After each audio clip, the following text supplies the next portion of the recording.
Hi everyone, I'm Pranoti, host of Under the Microscope. This series is brought to you by the Real Scientists Nano team. Our goal is to provide a platform where scientists can communicate their work and interact with the public. With that in mind, every week we introduce you to a scientist working in the field of materials or nanoscience, who tweets from the Real Scientists Nano Twitter account, which is realsci_nano.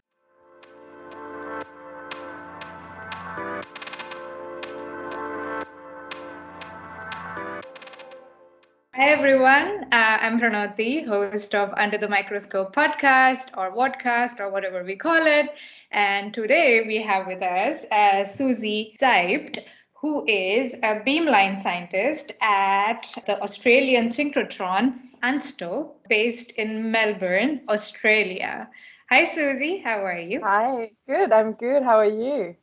I'm good. And for some reason, my phone, Siri, thought that I was talking to her.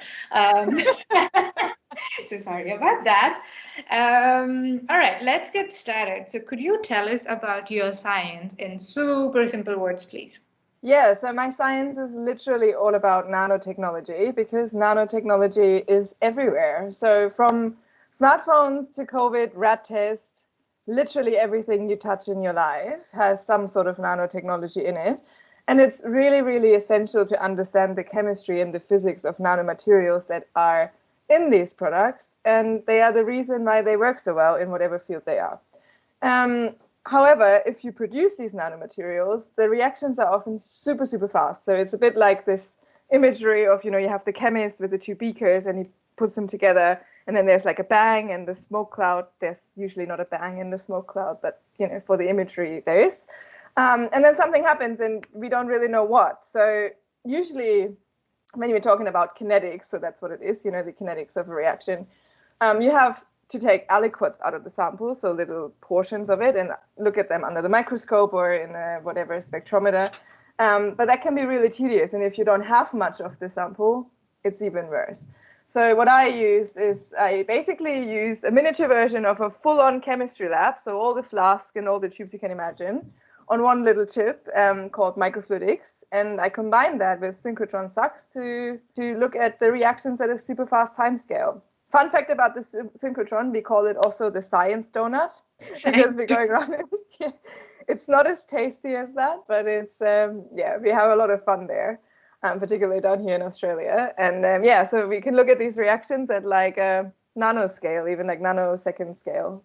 Okay. So there is microfluidics, there is a science donut, aka synchrotron. That sounds so cool.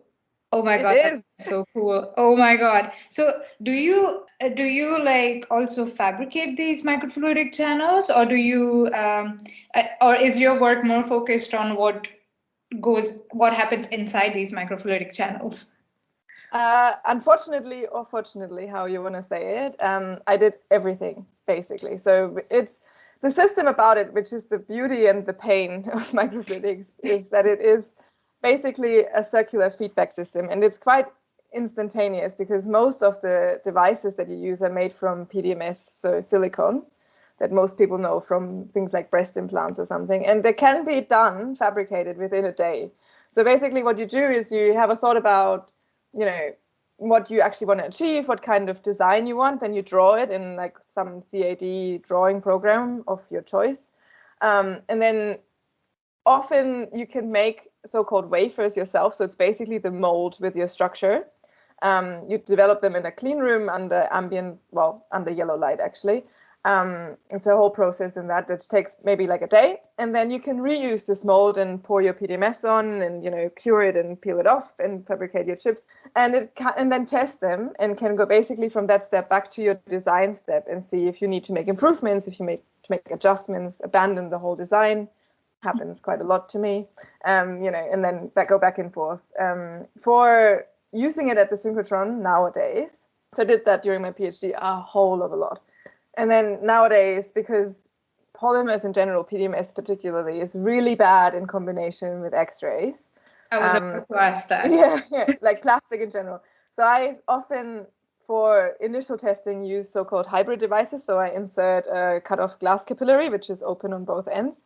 So basically, I get the best of both worlds, right? I get the easy design in PDMS, and then I cut it off just after the liquids mix somewhere, and then insert a glass capillary and measure through that, which gives me really low background. And then I also have an ongoing collaboration with the ANFF in South Australia, which is like a national lab here. And we do, they produce glass microfluidic devices for me.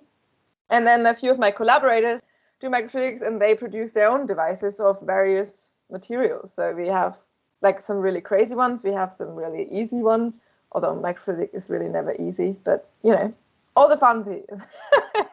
That is so fascinating. Oh my God, I have so many questions for you, but I'm going to save those for the long podcast.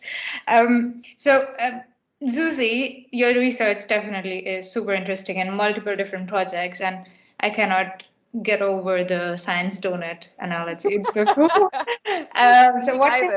Sorry, go on. Me neither. This is why we always have donuts at work nowadays, because it makes us so hungry to talk about our research all day. Yeah, that's the only way to do science. So what can the followers expect in the week that you will be taking over the Real Scientist Nano Twitter account? Well, so I have made a little bit of an outline, starting with what is the Australian Synchrotron, aka the Science Donut. You know, what is it? What is the place like? Where do I work? You know, it's quite nice actually, because it is a big circular building. Apparently, there are not many in this world. They're actually circular buildings, so we can have a look at that. What other beamlines do we have? So I work on one of them, and we have 10 operating one, and we're going to be building 6 new ones. So there's going to be a bit of a sneak peek into the future. Obviously, we talk everything about my beamline, so everything sucks, which is kind of a little bit following on from what Brian Paul talked about, because he talks on a similar instrument in Germany. But we look at our instrument, we look at, you know, how it works, what can we get out of it, and most importantly, how can people use it? Like, how can you come down here and use this and meet me in person? I'm always up for a coffee when you're here. And then we dive right into, you know, microfluidics, or as I call it, we're going to look at the Mario Brothers of science, because really all it is plumbing, but in miniature style. So it's literally like Mario Brothers, the game, you know, it's like plumbing, but in miniature style. That makes complete sense. Yeah. I know, right? It's my best analogy ever. Oh my God. Although I always am told that I look more like Princess Peach because I have the long blonde hair. I'm not in distress though, so that's okay. I know, right? Anyway, so we will look at, you know, what is microfluidics, how does it work, why is it important? There are so many topics, but you know, we will pick a few of them.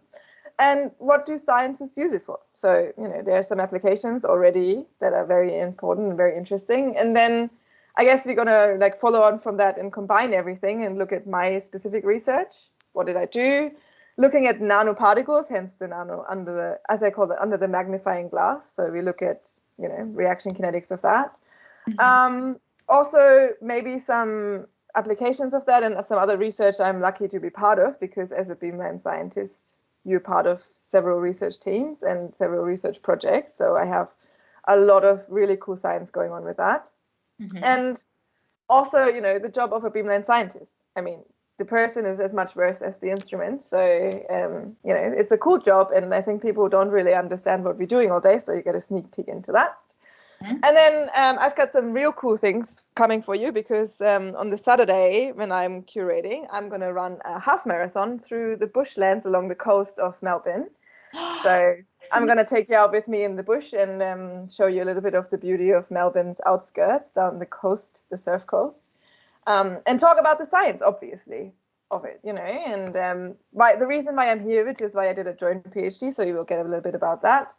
And then the last day, which is going to be my recovery day from probably a lot of leg pain, will be about a topic that is really dear to me, which is science outreach. So I have my own YouTube channel. I make science videos. And I will let you, you know, dive into that a little bit, and then I will sign off and hand over to the next awesome scientist. That sounds like a jam-packed week, and cannot wait to have you on the Twitter account. And there is just so much. There is just so much to look forward to. Oh my God, I'm so looking forward to having you on the account. Oh my God, that is so cool. Thank you very much, Susi, for speaking with me, and really, really looking forward to having you on Real Scientist Nano. Me too. I can't wait.